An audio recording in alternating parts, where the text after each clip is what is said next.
Greetings, welcome back to Black Bear News, where we are discussing abrupt climate change. And as always, there is lots and lots to cover. Very quickly, some sandbox headlines that are maybe a day old now, but Peter Strzok was fired from the FBI. So that's interesting. Omarosa released a tape of her being fired. Very interesting. So I want to start off by reading this comment from Jesse Daly. The root of all these problems seems to be both energy and bad decisions made to feed the short-term profit motive. But I think the deeper problem is simply that we have been living under the delusion that election equals democracy and fail to see what the ancient Greeks who invented this stuff know perfectly well. Election is synonymous with oligarchy by stealth. Election is inherently corrupt. Only sortition is considered to be democratic. All this degradation and waste is the natural conclusion of thousands of years of unbridled, institutionalized corruption. If it were merely that human innovation and technology were inherently destructive and bad, we would be in a catch-22 in terms of survival, but we could simply regress into a pre-industrial tribal state and potentially extend our stay, but sooner or later we would be wiped out by a comet or asteroid. If long-term survival is the game of life, any sentient beings anywhere in the universe would be faced with very similar problems. Indefinite survival requires long-range space travel, and that requires technological development, sustainable technological development over tens of thousands of years or more can't be achieved when the people have no political agency. All this dangerous stuff would have to be carefully regulated, remediated, and replaced when appropriate, all with a strong focus on sustainability and minimized impact to the environment.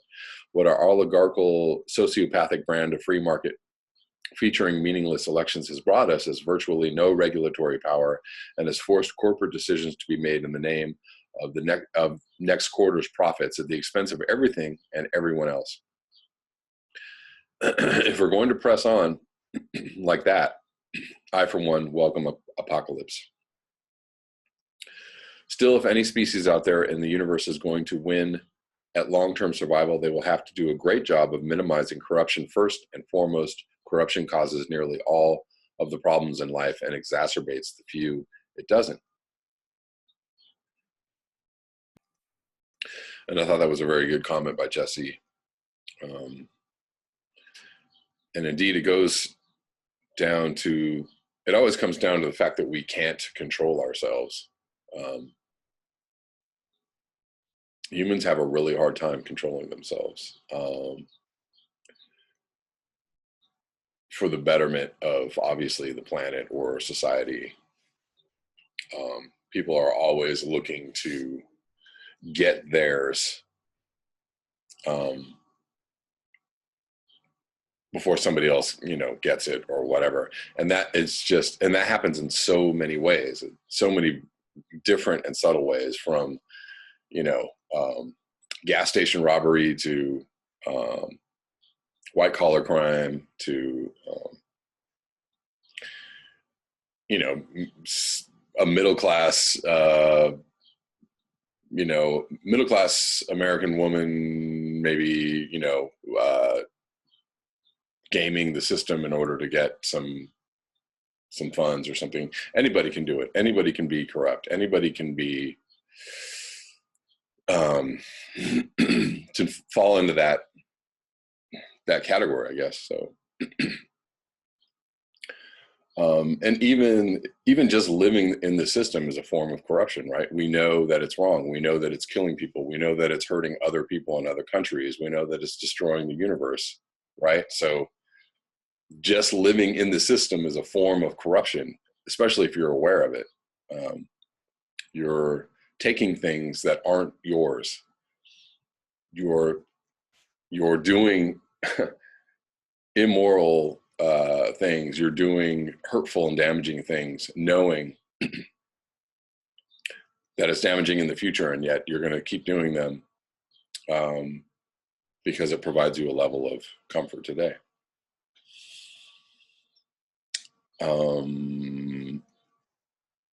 How do you regulate this? How do you stop this? How do you stop, people being people, humans being humans?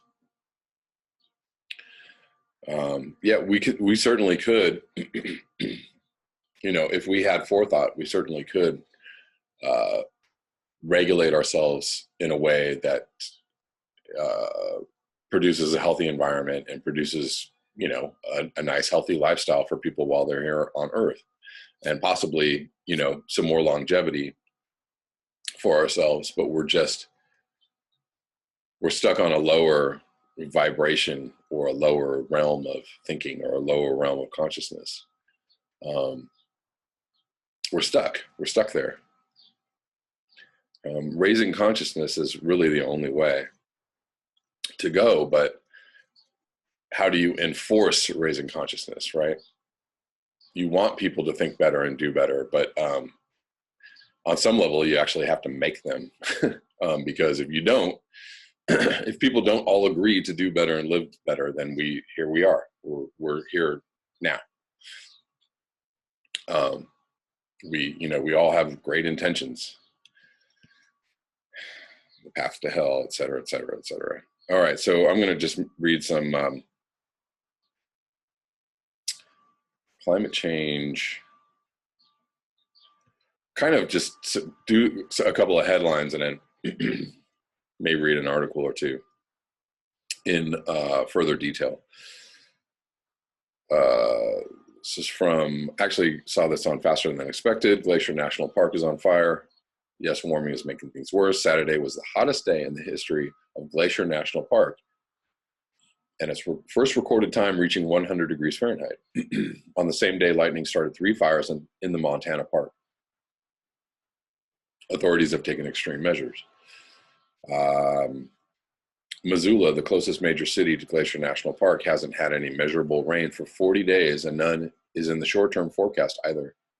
A streak that will likely wind up being the driest stretch in local recorded history, beating a mark just set just last year. And moving on, there are heavy rains in the Northeast. I just saw this in passing yesterday on the news, and a couple of you all mentioned this in the comments. So we're getting flash flooding, flood warnings. Heavy rain is forecast to continue falling in Pennsylvania and New York, with flood warnings in place Tuesday through Wednesday in some areas. Rising water levels over the weekend and Monday prompted evacuations and emergency declarations in Pennsylvania. Water rescues included that of 250 girls on a rafting trip.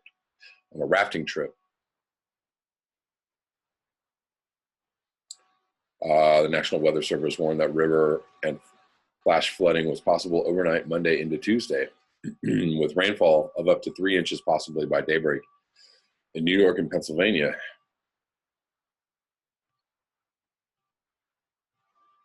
If venturing out tonight, remember to turn around, don't drown.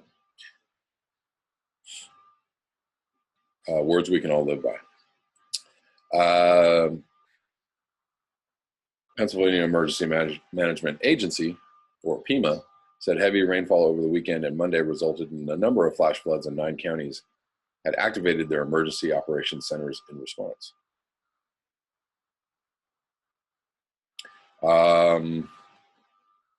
That is happening. Also, a bridge in Italy collapsed. Genoa bridge collapses.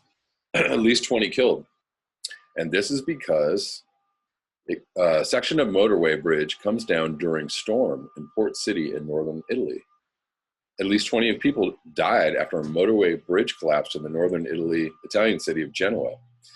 An 18-meter section of the Morandi Bridge on the A10 motorway came down in an industrial area on the port city during a sudden and violent storm at about 11:30 a.m. The death toll was given by the head of Italian Civil Protection Agency, Angelo Borelli. About 20 vehicles, including cars and trucks, were on the affected section of the bridge when it fell 100 meters, mostly on to railway tracks, the fire service said.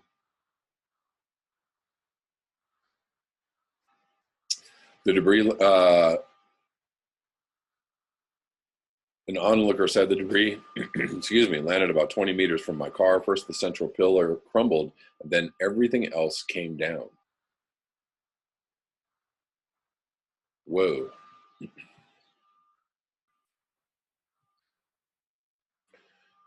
And these extreme events keep on continuing. I've had a few people in the last couple of days kind of ask the question, like, do we see, or, do people see, how much do people agree with Guy McPherson's prediction of September or October collapse? And, we see a lot of localized extreme weather events or extreme heat or drought or whatever, but,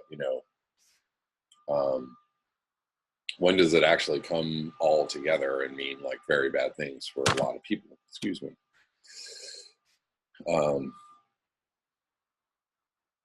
Which is, extremely legitimate question, worthwhile question. I personally, and I've said this in the comment section, I personally don't think that we're gonna, like, collapse doesn't, worldwide or globally, or economic collapse, like, it never really happens like overnight. It never happens. In 2008, I think, when the economy collapsed, it was kind of a,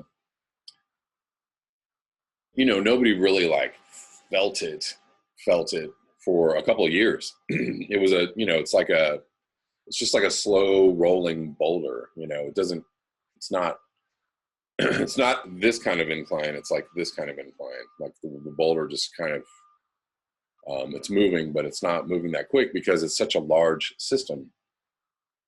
And I don't think, I think climate collapse is going to unfold the same way, especially climate collapse, because the global ecosystem is so huge. It's such a huge system that I kind of feel like we're going to see, continue to see localized extreme events. We're going to see localized, shortages of certain kinds of food.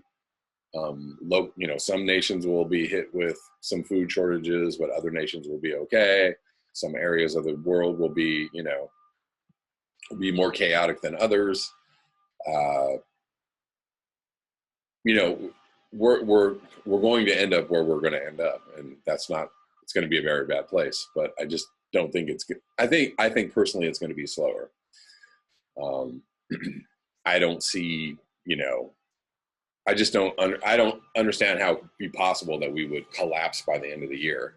I don't see it. Even if the economy collapsed, if the stock market collapsed totally and completely, or we had a large, dent in our economy, it would still take months and probably a year to see the actual effects of it, because there's so many parts that are still going, and they're going to keep trying to go. They're going to keep on moving as much as they possibly can. We're going to keep trying to fly lettuce to London or the UK. We're going to keep trying to fly, food and supplies and stuff to other places.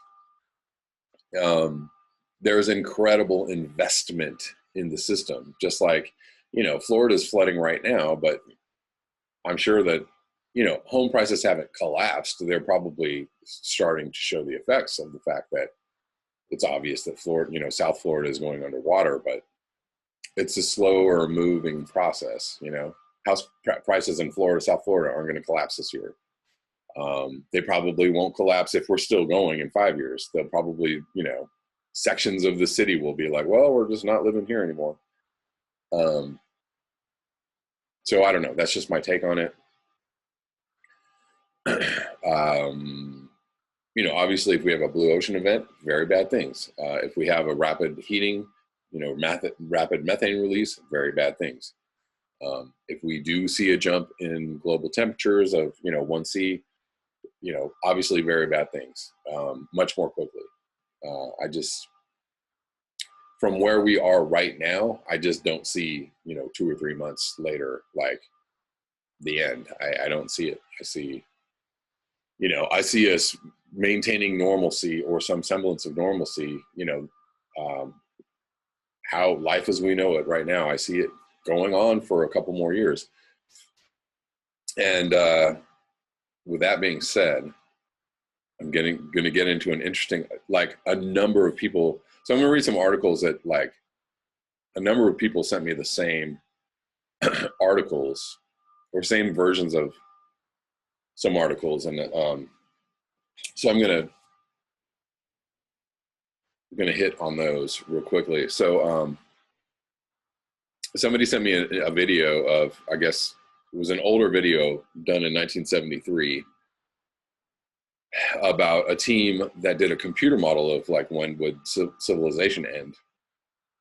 And they basically said, you know, things would drastically change in 2020, that, you know, life as we know it, normalcy as we know it, civilization as we know it was going to drastically change. But the end of civilized life as we know it by 2040. And that's scarily spot on. So this article is from the Express UK. Apocalypse by 2040. Shock as MIT computer model predicts end date for civilization. There's a like a small clip in this article, but you can find the longer clip on YouTube.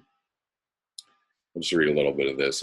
An apocalyptic computer model processed by one of the world's largest computers in 1973 has predicted the end of civilization by 2040.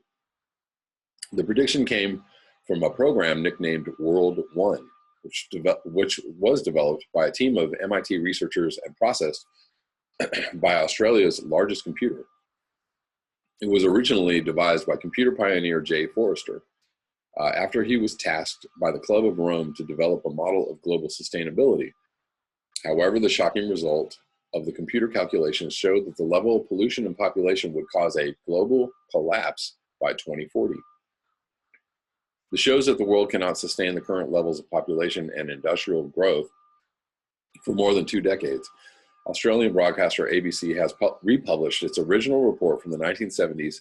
Since there is just 2 years until a major change is expected, according to the computer model, the model based its predictions on trends such as pollution levels, population growth, availability of natural resources, and quality of life on Earth. The eerie calculation has been remarkably accurate in certain predictions, such as a stagnated quality of life and diminishing pool of natural resources. A fascinating forecast shows that the quality of life is expected to drop dramatically right after 2020.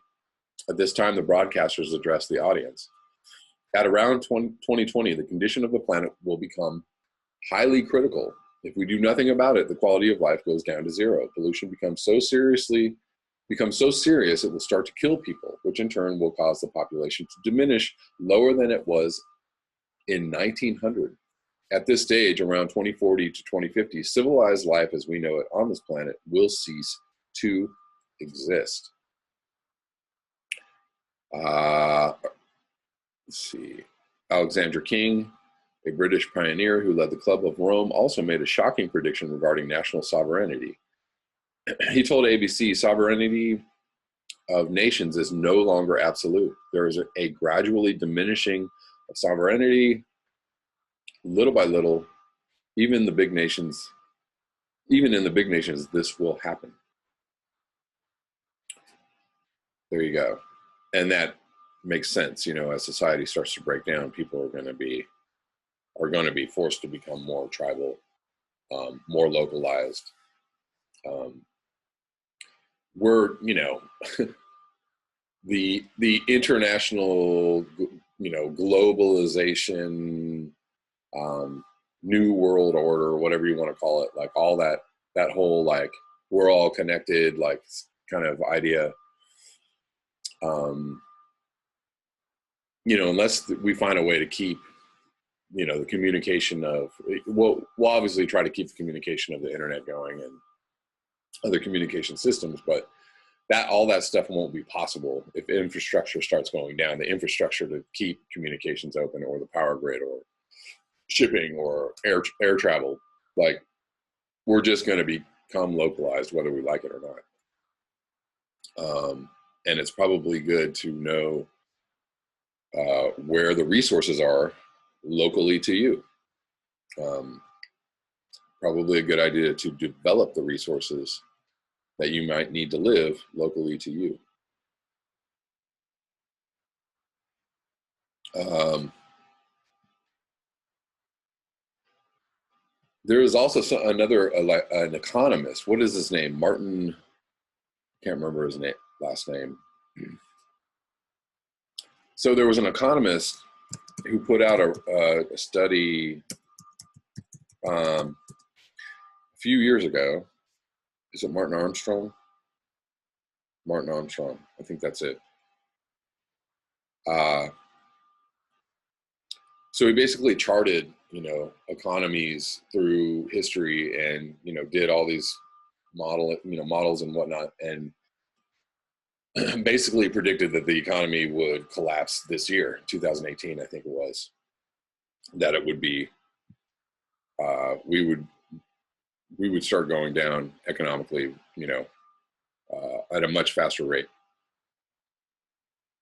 And interestingly, I think this guy, somehow they figured out a way to put him in jail, because they were like, I don't know if it was the powers that be or whatever. This is all conjecture and, kind of conspiratorial, but he ended up in jail for a while for something. But he was targeted because he was speaking about this, and he was kind of saying, like, it's going to happen. It doesn't matter what we do. Like, we're on a cycle, and this is the cycle, and this is how it's going to go. And they were like, be quiet. Anyway, so just more interesting news along that line, along the collapse line. I'm going to finish up, I think, with this article that several people sent me, and this is from The Guardian by Jonathan Watts and L. Hunt. Halfway to boiling, the city at 50 C. It is a temperature at which human cells start to cook, animals suffer, and air conditioners overload power grids. Once an urban anomaly, 50 C is fast becoming reality. Imagine a city at 50 C, 122 Fahrenheit. The pavements are empty, the parks quiet, entire neighborhoods appear uninhabited. Nobody with a choice ventures outside during daylight hours. Only at night do the denizens emerge, H.G. Wells style, into the streets. Though in temperatures that high, even darkness no longer provides relief. Uncooled air is treated like effluent to be flushed out as quickly as possible. School playgrounds are silent as pupils shelter inside. In the hottest hours of the day, working outdoors is banned. The only people inside are those who do not have access to air conditioning, who have no escape from the blankets of heat. The blanket of heat, the poor, the homeless, undocumented laborers. Society is divided into the cool haves and the hot have-nots. It actually kind of already is. Those without the option of sheltering indoors can rely only on shade or perhaps a water-soaked sheet hung in front of a fan. Construction workers, motor rickshaw drivers, and street hawkers cover up head to toe to stay cool. The wealthy, meanwhile, go from one climate-conditioned environment to another: homes, cars, offices, gymnasiums, malls. Asphalt heats up 10 to 20 C higher than the air. You really could fry an egg on the pavement. A dog's paws would blister on a short walk, so pets are kept behind closed doors. There are fewer animals overall. Many species of mammals and birds have migrated to cooler environments, perhaps at a higher altitude, or perished. Reptiles, unable to regulate their body temperatures or dramatically expand their range, are worse placed to adapt. Even insects suffer. Maybe in the beginning, when it was just a hot spell, there was a boom in spending as delighted consumers snapped up sunglasses, bathing suits, barbecues, garden furniture, and beer. The novelty quickly faded when relentless sunshine became the norm. Consumers became more selective. Power grids are overloaded by cooling units. The heat is now a problem. The temperature is recalibrating behavior. Appetites tend to fade as the body avoids the thermal effects, the effect of food, and temperatures are quicker to flare, along perhaps with crime and social unrest. But eventually, lethargy sets in as the body shuts down, and any prolonged period spent outdoors becomes dangerous. Hospitals see a surge in admissions for heat stress, respiratory problems, and other illnesses exacerbated by high temperatures. Some set up specialist wards. The elderly, the obese, and the sick are most at risk. Deaths rise. At 50 C, halfway to the water's boiling point, and more than 10 C above a healthy body temperature, heat becomes toxic. Human cells start to cook, blood thickens, muscles lock around the lungs, and the brain is choked of oxygen. In dry conditions, sweat, the body's built-in cooling system, can lessen the impact. But this protection weakens if there is already moisture in the air. A so-called wet bulb temperature, which factors in humidity of just 35 C, can be fatal after a few hours to even the fittest person. And scientists warn climate change will make such conditions increasingly common in India, Pakistan, Southeast Asia, and parts of China. Even under the most optimistic predictions for emissions reductions, experts say almost half the world's population will be exposed to potentially deadly heat for 20 days a year by 2100, which just doesn't make any sense, because if you look at the rate of change in just the last 5 years, or even the last 2 years, and you extrapolate that out, 2100 doesn't make any sense. Not long ago, 50 C was considered an anomaly, but it is increasingly widespread. Earlier this year, the 1.1 million residents of Nawabshah, Pakistan, endured the hottest April ever recorded on Earth, as temperatures hit 50.2 C. In neighboring India, 2 years earlier, the town of Palodi sweltered in 51 C, the country's hottest ever day. Dev Niyogi, professor at Purdue University, Indiana, and a chair at the Urban Environment Department at the American Meteorological Society, witnessed how cities were affected by extreme heat on a research trip to New Delhi and Pune during the 2015 heat wave in India, which killed more than 2,000 people. You can see the physical change. Road surfaces started to melt. Neighborhoods went quiet because people didn't go out, and water vapor rose off the ground like a desert mirage, he recalls. We must hope that we don't see 50 C. That's all we can do. That would be uncharted territory. Infrastructure would be crippled, and ecosystem services would start to break down with long-term consequences. Several cities in the Gulf are getting increasingly accustomed to such heat. Basra, population 2.1 million, registered 53.9 C 2 years ago. Kuwait City and Doha have experienced 50 C or more in the past decade. At Kiryat, on the coast of Oman, overnight temperatures early this summer remained above 42.6 C, which is believed to be the highest low temperature ever recorded in the world. That's 108 Fahrenheit, by the way. At Mecca, the 2 million Hajj pilgrims who visit each year need ever more sophisticated support to beat the heat. On current trends, it is only a matter of time before temperatures exceed the record 51.3 C reached in 2012, which goes to show you how people will do anything in extreme conditions, like put themselves in these kind of temperatures to go on some religious walk. Like, we're hardy. We're going to keep on propping this thing up for a really long time, or as long as we can possibly hold out. We're a hardy lot. Last year, traditionalists were irked by plans to install what are reportedly the world's biggest retractable umbrellas to provide shade on the courtyards and roof of the Great Mosque. Air conditioners weighing 25 tons have been brought in to ventilate 4 of the biggest tents.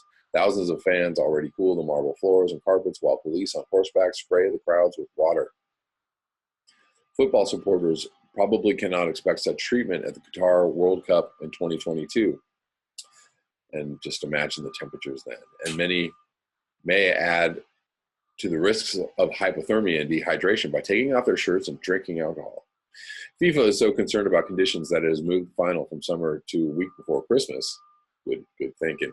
Heat is also why Japanese politicians are now debating whether to introduce daylight saving time for the 2020 Tokyo Olympics, so that marathon and race walk athletes can start at what is currently 5 a.m. and avoid mid-afternoon temperatures that recently started to pass 40 C with humidity of more than 80%.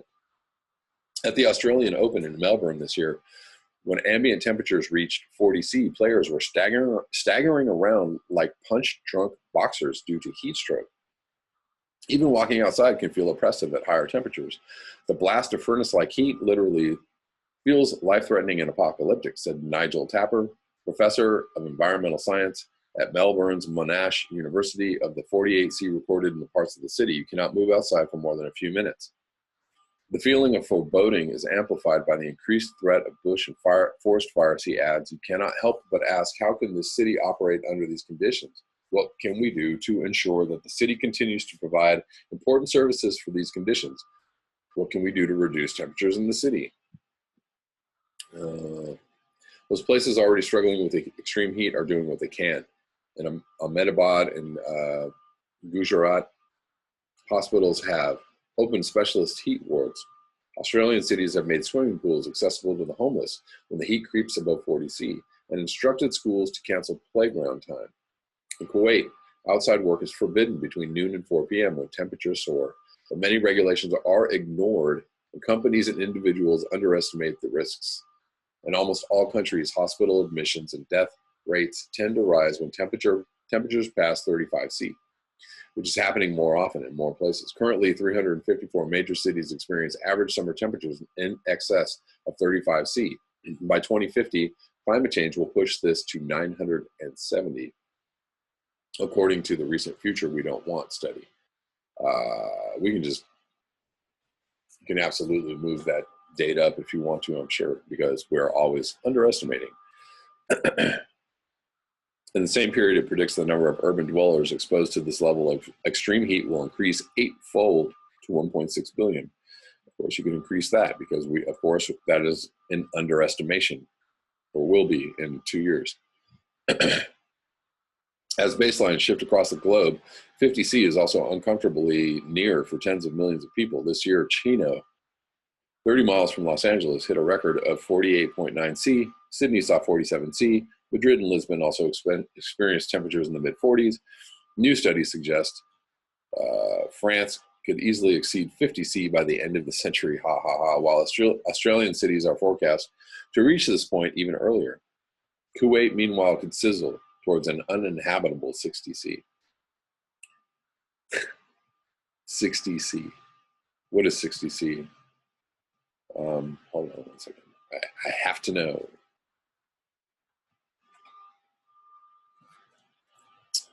Come on. 60°C is 140 Fahrenheit. Ain't nobody living through that. Nobody's living through that kind of temperature. Nothing is living. That is absolute barren rock wasteland at 140. The city at 50°C could be more tolerable than lush green spaces on and around buildings, towers with smart shades that follow the movement of the sun, roofs, pavements made with high albedo surfaces, fog capture and renewable energy fields to provide cooler power without adding to the greenhouse effect.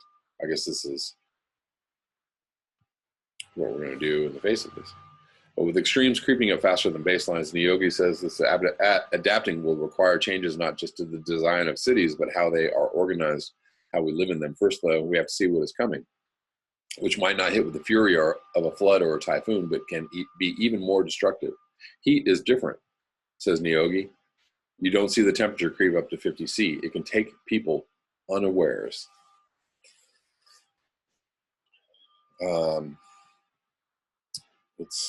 It's a coming soon to a city near you. That's all I have for you all today. Thank you so much for your eyes, your ears, and your conscience.